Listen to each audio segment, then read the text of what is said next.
اعوذ باللہ من الشیطان الرجیم بسم اللہ الرحمن الرحیم الحمد للہ رب العالمین صلی اللہ علی سیدنا و نبینا محمد و آلہ الطیبین الطاہرین ولان الدائم علی آدائہم اجمعین رب ادخلنی مدخلا صدق واخرجنی مخرج صدق واجعلنی من لدنک سلطانا نصیرا۔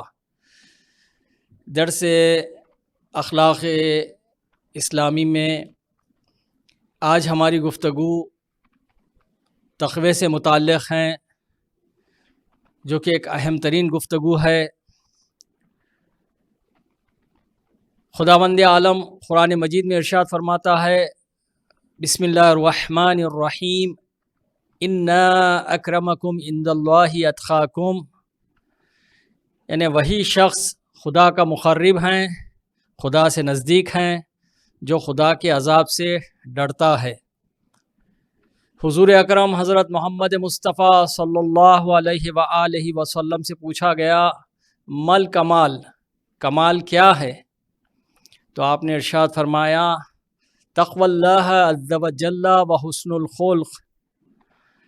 بہار الانوار جلد نمبر 70 صفحہ نمبر 290 میں یہ روایت ہیں کہ حضور نے فرمایا کہ کمال یہ ہے کہ انسان تقوی الہی اختیار کرے اور اپنے میں اچھے اخلاق پیدا کریں۔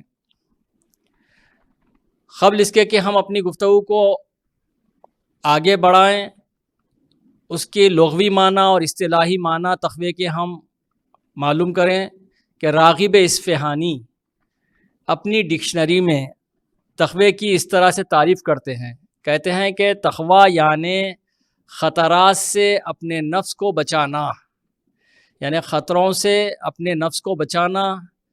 اور علماء کی زبان میں اصطلاح میں تقوی کے معنی ہیں کہ نفس کی حفاظت کرنا اپنے گناہوں سے، یہی تقوی کی تعریف ہیں۔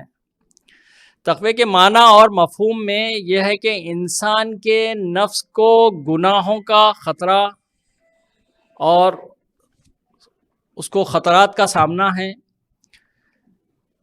اس سے بچانے کا نام تقوی ہے۔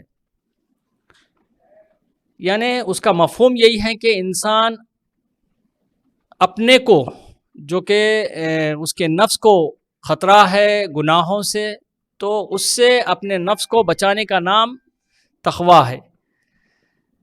انسان تقوی کی مدد سے کمال تک پہنچ سکتا ہے، جیسا کہ ہم نے آیت میں دیکھا کہ انا اکرمکم عند اللہ اتقاکم، یعنی اللہ سے، کمال مطلق سے اگر انسان کو نزدیک ہونا ہے، اللہ کے مقرب بندے بننا ہے، تو وہ تقوی الہی اختیار کرے۔ دیکھیے، قرآن مجید تقوی کو نور الہی سمجھتا ہے۔ قرآن مجید میں 238 مقامات پہ تقوی کا ذکر ہوا ہے، اور تقوی کا حکم اتقو کے ذریعے سے آپ کے 69 مرتبہ 69 مرتبہ ذکر ہوا ہے، اور نہج البلاغہ میں 78 مرتبہ تقوی کا حکم آیا ہے۔ یعنی یہ بات قابل ذکر ہے کہ نہج البلاغہ میں تقوی کو جتنی اہمیت مولا کائنات نے دی ہے اپنے خطبوں میں، شاید ہی کسی دوسرے مسئلے کو اتنی اہمیت دی گئی ہے۔ تقوی کیا ہے؟ عام طور سے یہ تصور کیا جاتا ہے کہ تقوی یعنی پرہیزگاری، جتنا انسان پرہیزگار ہوگا اتنا ہی وہ متقی کہلائے گا۔ لیکن نہج البلاغہ میں مولا کائنات امیر المومنین علی ابن ابی طالب علیہ السلام ارشاد فرماتے ہیں کہ تقوی اس روحانی اور معنوی قوت کا نام ہے کہ جو بہت زیادہ مشق، تمرین، محنت کرنے سے پیدا ہوتا ہے۔ یعنی جب تک آپ کے کوشش نہیں کریں گے، جب تک آپ اس سلسلے میں محنت اور تمرین نہیں کریں گے، وہ چیز پیدا نہیں ہو سکتی۔ بہرحال مولا کائنات کی نزدیک تقوی یعنی روحانی اور معنوی قوت کا نام ہے۔ انسان اسی روحانی قوت کا سہارا لے کر اپنے کو گناہوں سے بچا سکتا ہے، جو کہا گیا ہے کہ تقوی نور الہی ہے۔ اب انسان کے لیے ضروری نہیں ہے کہ وہ گوشہ نشینی اختیار کرے یا معاشرے سے کنارہ کشی اختیار کرے، بلکہ اس روحانی قوت کی مدد لیتے ہوئے معاشرے سے دور ہوئے بغیر اپنے کو پاک و منزہ رکھ سکتا ہے۔ تقویٰ اچھائیوں کے لیے کشش اور برائیوں سے دوری کا سرچشمہ ہے۔ نہج البلاغہ کے 155ویں خطبے میں مولا کائنات ارشاد فرماتے ہیں، کہتے ہیں کہ اللہ کے بندو یاد رکھو تقویٰ ایک مضبوط قلعہ ہے اور فسق و فجور ایک کمزور چار دیواری ہے جو نہ اپنے رہنے والوں کو تباہیوں سے روک سکتی ہے اور نہ ہی ان کی حفاظت کر سکتی ہے۔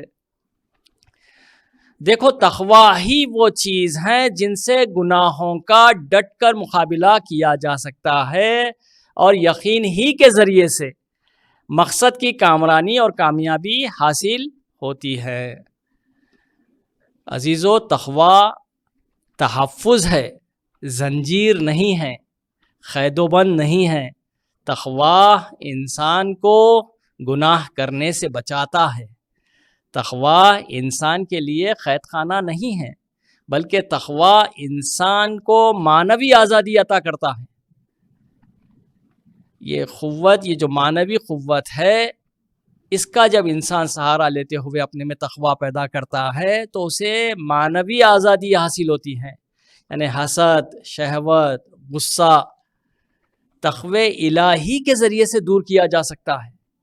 یعنی یہ جتنے بھی صفات رذیلہ ہے، رذائل ہیں، ان کو آپ تقوی کی مدد سے آپ اپنے سے دور کر سکتے ہیں۔ وہی چیز کہ جو انسان کے نفس کو خطرات کا سامنا ہے، انسان تقوی کی مدد سے ان خطرات کا سامنا کر سکتا ہے۔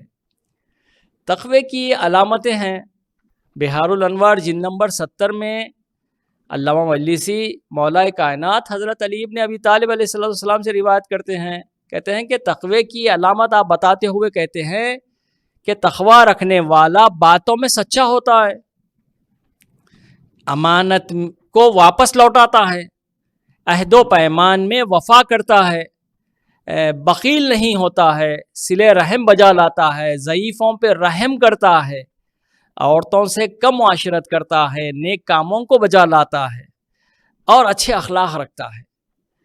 یہ سارے باتیں، یہ ساری صفات، یہ علامت تقوی کی مولا کائنات فرماتے ہیں۔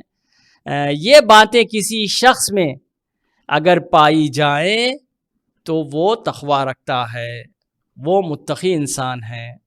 اگر یہ باتیں جیسے کہ باتوں میں سچے اگر نہ ہو، ضعیفوں پہ رحم نہ کرتا ہو، عورتوں سے وہ کم معاشرت نہ کرتا ہو، نیک کاموں کو بجا نہ لاتا ہو، اچھے اخلاق نہیں رکھتا ہو، تو آپ کے ایسا شخص تقوی سے دور ہیں۔ دیکھیے تقوی جو کہ اہم ترین موضوع ہیں اسلام میں، تقوی کا فائدہ بھی ہے۔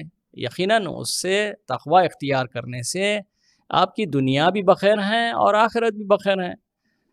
تقوی کا فائدہ یہ ہے کہ قرآن متقین کے لیے ہدایت ہے۔ ذالک الکتاب لا ریب فیہ ھدی للمتقین، سورہ بقرہ کی پہلی آیت ہے۔ آخرت کا توشہ یہی تقوی ہے۔ وَتَزَوَّدُوا فَإِنَّ خَيْرَ الزَّادِ التَّقْوَىٰ، یعنی تقوی رکھنے والوں کے ساتھ خدا ہے۔ یہ سب تقوی کے فوائد ہیں۔ دیکھیے آپ کہ ان اللہ مع الذین اتقوا، سورہ نحل کی 128ویں آیت، کہ تقوی رکھنے والوں کو ایسی جگہ سے اللہ تعالیٰ رزق عطا فرماتا ہے جس کا انسان گمان بھی نہیں کر سکتا۔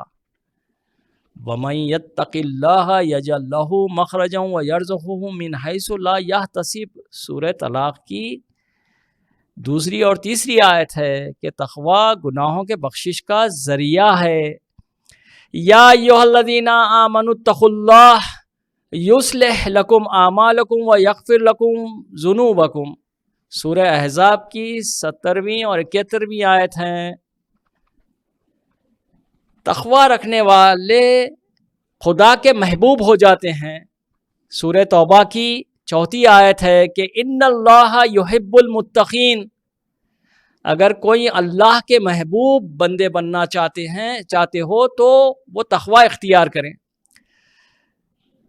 تقوی رکھنے والوں کے اعمال قبول کیے جائیں گے. سورہ مائدہ کی 27ویں آیت ہے، انما یتقبل اللہ من المتقین. چھٹے امام جعفر صادق علیہ السلام کی خدمت میں کچھ لوگ آئے اور آ کے عرض کیا کہ فلاں شخص ہے جو بہت زیادہ آپ کے خیرات کرتا ہے، بخشش کرتا ہے، اور اس بخشش خیرات کے سلسلے میں وہ کافی مشہور بھی ہیں. تو امام بہت خوش ہوئے. امام نے کہا بہت اچھی بات ہے، ہم معلوم کریں کہ وہ کس طرح سے آپ کے یہ نیک کام انجام دیتا ہے، یہ خیرات کرتا ہے. تب امام نے جب معلوم کیا تو وہ شخص آپ کے اس کا کام یہ تھا کہ ایک طرف وہ چوری کرتا تھا اور اس چوری کے مال کو خیرات کرتا تھا. بڑا تعجب ہوا امام کو دیکھنے کے بعد. یعنی وہ شخص کیا کیا، ایک روٹی کی دکان پہ گیا، 2 روٹی کو وہاں سے چراتا ہے، پھر اس کے بعد ایک انار کو چراتا ہے پھل کی دکان سے. تو اس طرح وہ آپ کے چوری کیے ہوئے مال کو وہ خیرات کر دیتا تھا. اور امام کو بڑا تعجب ہوا. امام نے اس کو بلایا، پوچھا کہ یہ کیسا عمل ہے تیرا کہ میں نے دیکھا کہ تو آپ کے بغیر پیسے دیے کہ روٹی لیتا ہے، انار لیتا ہے اور پھر وہ دوسروں میں خیرات کر دیتا ہے. تو وہ شخص قرآن مجید کی سورہ انعام کی 160ویں آیت کی تلاوت کرتا ہے. کہتا ہے کہ من جاء بالحسنۃ فلہ عشر امثالها ومن جاء بالسیئۃ فلا یجزی الا مثلها. یعنی جو شخص بھی نیکی کرتا ہے، وہ شخص کہتا ہے یہ آیت کے ذریعے سے امام کی خدمت میں کہ جو شخص بھی نیکی کرے گا اللہ اسے 10 گنا اجر عطا فرمائے گا، اور جو کوئی برائی کرے گا تو اللہ تعالیٰ صرف اتنی ہی سزا اس برائی کی اسے دے گا. یہ اس شخص کا استدلال تھا امام کی خدمت میں. تو امام نے بڑا تعجب کیا. امام نے کہا کہ کیا تو نے قرآن مجید کے سورہ مائدہ کی 27ویں آیت کی تلاوت نہیں کی کہ جس میں ارشاد باری تعالیٰ ہوتا ہے کہ انما یتقبل اللہ من المتقین، اللہ تعالیٰ متقین سے اعمال کو قبول کرتا ہے. تو بھلے ہی خیرات کر رہا تھا لیکن تیری خیرات وہ تقوی کے ذریعے سے نہیں تھی. دیکھیے، کوشش ہم یہ کریں کہ نیکیوں کو حاصل کرنے سے زیادہ ہم یہ کوشش کریں کہ ہم اپنے کو گناہوں سے بچائیں. اجتناب السیئات اولی من اکتساب الحسنات. ہم برائیوں سے بچیں زیادہ، نہ کہ نیکیوں کو زیادہ حاصل کرنے کی کوشش کریں. تو یہ امام نے اس آیت کی تلاوت کے ذریعے سے اس کے ابہام کو دور کیا. تقوی رکھنے کا ایک فائدہ یہ ہے کہ انسان اللہ کے نزدیک مقرب ہو جاتا ہے، جیسا کہ ہم نے آیت کی تلاوت کی تھی کہ ان اکرمکم عند اللہ اتقاکم. دیکھو، اللہ کے نزدیک اگر آپ اللہ کے مقرب بندے بننا چاہتے ہو تو تقوی اختیار کرو. یہ سب سے بہترین فائدہ ہے کہ کمال مطلق سے نزدیک ہونے کے لیے ہم تقوی کا سہارا لیں. تقوی رکھنے والوں کو اللہ جنت میں بھیجے گا. سورہ شعراء کی 90ویں آیت ہے وَأُزْلِفَتِ الْجَنَّةُ لِلْمُتَّقِينَ. اسی طرح سے یہ تمام فوائد ہیں تقوی کے. تو عزیزو، ہر دور میں چاہے وہ معاشرہ کیسے ہی ہونے دیجئے، اس معاشرے میں رہتے ہوئے آپ اپنے نفس کو بچاتے ہوئے، اپنے گناہوں سے دوری اختیار کرتے ہوئے آپ تقوی اختیار کر سکتے ہیں. تقوی کی مدد سے چاہے وہ معاشرہ اچھا ہو یا برا ہو، آپ کے اچھائیوں کو اور اس معاشرے میں ڈٹ کر مقابلہ کرنے کی آپ میں طاقت آ جائے گی. چونکہ تقوی کا دوسرا نام ہے اپنے میں معنوی قوت کا پیدا کرنا. والسلام علیکم ورحمۃ اللہ وبرکاتہ.